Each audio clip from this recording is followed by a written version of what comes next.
कभी कभी सब कुछ छोड़कर भाग जाने का मन करता है ना। लेकिन जाओगे कहां? अपनी दहलीज कभी नहीं लानी चाहिए, अपना घर कभी नहीं छोड़ना चाहिए। मेरा मतलब समझे आप, मैं क्या कहना चाह रहा हूं? जैसे आपका शरीर आपकी आत्मा का घर है, वैसे ही आप अपने घर की आत्मा होते हैं। शरीर में कितनी कमियां होती हैं, बीमारियां होती हैं, व्यसन होते हैं, लेकिन फिर भी आत्मा इतनी आसानी से शरीर को छोड़ती नहीं है। और जैसे ही आत्मा ने एक बार शरीर को छोड़ा तो क्या होता है? सब खत्म। ऐसे ही आपका घर आपका शरीर है और आपके परिवार के बाकी सदस्य उस शरीर के अंग हैं। तो फिर अपने घर में और घर में रहने वालों में अगर आपके हिसाब से कुछ कमियां हैं, कुछ व्यसन हैं, तो आप उनसे दूर भागना क्यों चाहते हैं? उन्हें छोड़ना क्यों चाहते हैं? इसीलिए कह रहा हूं कि अपनी दहलीज कभी नहीं लांघनी चाहिए, अपना घर कभी छोड़कर नहीं जाना चाहिए। एक बार आपने अपना घर छोड़ा तो बस नहीं, सब खत्म नहीं होता, क्योंकि यहां थोड़ा सा प्रिविलेज है। आत्मा शरीर छोड़ दे तो वापसी का कोई चांस नहीं है, लेकिन आप वापसी कर सकते हैं, इससे पहले कि देर हो जाए, है ना। हमेशा नहीं, इससे पहले कि देर हो जाए। इसीलिए पिछले एपिसोड में मैंने आपसे पूछा था कि अपनी समस्याओं का समाधान क्या अपने से बाहर ढूंढ रहे हो मेरी जान? नमस्कार, मैं हूं आपके साथ अनुराग मुस्कान और बहुत बहुत स्वागत करता हूं अपने इस माध्यम में आपका, अपने इस चैनल में आपका। मैं कह रहा था कि कभी कभी मन करता है ना कि घर परिवार छोड़कर कहीं भाग जाओ, है ना। सब कुछ छोड़कर कहीं चले जाओ बस। लेकिन कहां भागोगे, कहां जाओगे? ज्यादातर लोगों को मैंने देखा है जो अपने परिवार के सदस्यों से मनमुटाव की वजह से अपने ही घर से दूर हो जाते हैं।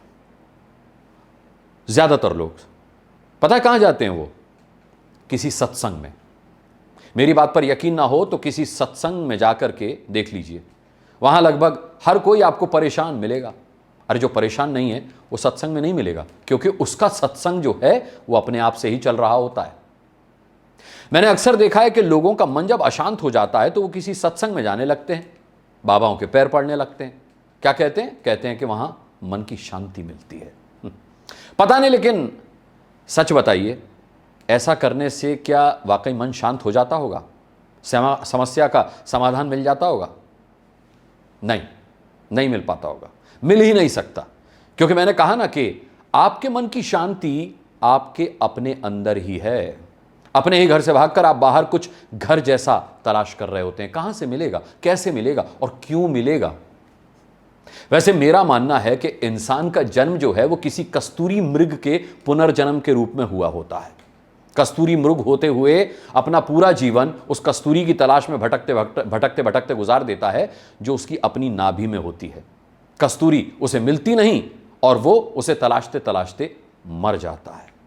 और जब इंसान बनता है तो अपनी परेशानी के उस हल की तलाश में पूरा जीवन भटकते भटकते गुजार देता है, जो उसके अपने ही मन मस्तिष्क में होती है। परेशानी का हल उसे मिलता नहीं और वो उसे तलाशते तलाशते मर जाता है। हम ना अपने आप से सत्संग करने की बजाय पता नहीं कहां कहां सत्संग करते फिरते हैं। सच्चा सत्संग किसी बाबा के सत्संग पंडाल में कैसे हो सकता है, ये आप मुझे कमेंट करके जरूर बताना। भाई हो सकता है कि मैं ही गलत सोच रहा हूं, आपका कमेंट मेरी आंखें खोल दे। क्योंकि मेरा मानना है कि सत्संग के भव्य पंडालों में जाकर वो मन की शांति वाली जो फीलिंग आती है ना, वो मन की शांति नहीं है, वो मन का भ्रम है। अरे इतनी लाइटिंग, इतनी खुशबू आप अपने घर में करके देखिए, घर में भी वैसी ही फीलिंग आने लगेगी आपको। घर में हम क्या करते हैं? ध्यान रखते हैं कि कहीं कोई फालतू लाइट तो नहीं जल रही होती है तो बच्चों को डांटते हैं कि लाइट जल रही है, तुम देख नहीं रहे हो, फौरन बंद करो इसे।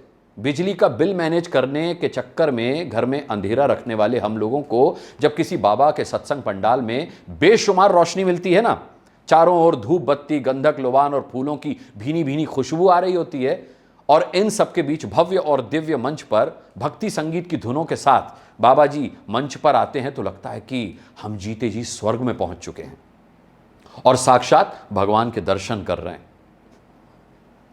जब तक हम सत्संग पंडाल में रहते हैं तब तक स्वर्ग जैसी फीलिंग आती है, और जैसे घर लौटते हैं तो फिर वही कम रोशनी वाला अंधेरा हमें घेर लेता है। पहले मन में अंधेरा था, अब घर में भी अंधेरा है, तो रोशनी कहां है? रोशनी तो बस बाबा जी के सत्संग पंडाल में है। मन फिर से सत्संग पंडाल की ओर खिंचने लगता है। कभी किसी से पूछिएगा कि सत्संग क्या होता है, मैंने जब किसी से पूछा कि सत्संग क्या होता है, तो जानते हैं क्या उत्तर मिला? उत्तर मिला कि हर इतवार को 35 नंबर की कोठी वाले शर्मा जी के घर में जो उनके गांव से पधारे बाबा जी करते हैं ना, वो सत्संग है। किसी ने कहा कि हर गुरुवार को मंदिर में पंडित जी जो प्रवचन करते हैं वही सत्संग है। कोई बोला कि तमाम धार्मिक चैनलों पर जो दिखाया जाता है वो सत्संग है। मैं जब भी ऐसे उत्तर सुनता हूं तो मुझे सच में हंसी भी आती है, तरस भी आता है और थोड़ा गुस्सा भी आता है। मैं ये नहीं कह रहा हूं कि सत्संग में मत जाइए, बट मैं ये कह रहा हूं कि सत्संग पंडाल के अंदर ही सत्संग नहीं होता। सत्य का संग मिलकर बनता है सत्संग। इस बात से आप भी सहमत होंगे कि आज दुनिया में सच्चा इंसान या तो मिलता ही नहीं है या फिर बड़ी मुश्किल से मिलता है, और जो इंसान सच्चा है ना, बस वही संत है। फिर इस बात से कोई फर्क नहीं पड़ता कि उसने किस धर्म का प्रचलित लिबास पहना है या फिर कैजुअल पहना हुआ है, जीन्स शर्ट पहना हुआ है। जो सत्य की उंगली छोड़कर अपने कर्म से पथभ्रष्ट हो गया, वो धर्म का अनुसरण कैसे कर सकता है? वो अपनी आत्मा और परमात्मा दोनों के साथ चीटिंग कर रहा है, चीटिंग।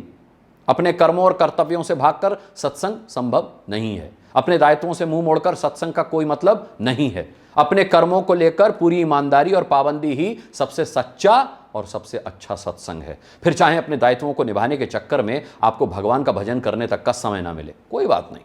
कर्म ही सबसे बड़ी पूजा है भैया। अपने कर्तव्यों से भागकर मंदिर में जाना व्यर्थ है। कड़वे वचन बोल करके शंख बजाना व्यर्थ है। व्यक्ति का सबसे पहला सत्संग अपने आप से ही होता है और अपने आप में ही होता है। मंदिरों में बैठा ईश्वर जो है वो प्रतीकात्मक है। उसकी पूजा कीजिए, उससे मार्गदर्शन लीजिए। सही मायनों में तो ईश्वर आपके अंदर ही विराजते हैं, अदृश्य रूप में, सूक्ष्म रूप में। अपने अंदर अपने ईश्वर को देख पाना, उनसे साक्षात्कार कर पाना, उनमें लीन हो जाना, यही सत्संग है। तो अगर सच में सत्संग करना है तो अपने से ना दूर जाइए और ना अपने को कहीं किसी से दूर ले जाइए, बल्कि आंख बंद करके अपने अंदर झांकिए। पता है, आपको किसी बाबा के सत्संग पंडाल से ज्यादा रोशनी अपने अंदर दिखाई देगी।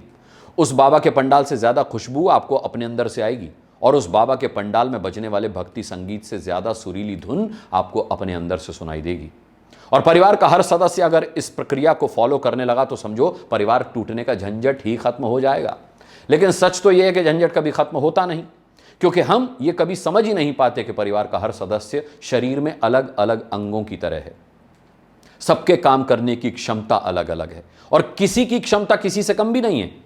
लीवर ये सोच ले कि यार हार्ट तो मुझसे बेहतर काम कर रहा है, इसे तवज्जो भी ज्यादा मिलती है, मैं तो नहीं कर रहा काम, तो क्या होगा। किडनी ये सोच ले कि ये लीवर तो मुझसे बेहतर काम कर रहा है, इसे इंपॉर्टेंस भी मुझसे ज्यादा मिलती है, जाओ मैं तो नहीं कर रही काम, तो क्या होगा।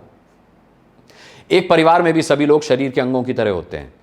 जो ये समझ गया उसका बेड़ा पार, नहीं तो बेड़ा गर्क। अगले एपिसोड में इसी पर बात करेंगे कि आखिर परिवार बनाता कौन है और परिवार बिगाड़ता कौन है। लेकिन उससे पहले ये बहुत जरूरी है कि आप अगर ये संदेश देख रहे हैं तो इसे देखने के बाद यूं ही चुप मत बैठिए, इसे शेयर कीजिए, इसे फॉरवर्ड कीजिए। हो सकता है आपसे ज्यादा जरूरत किसी और को इस संदेश की हो। कमेंट कीजिए मुझे, मेरा चैनल सब्सक्राइब कीजिए। आगे भी इस तरीके की बातें होती रहेंगी।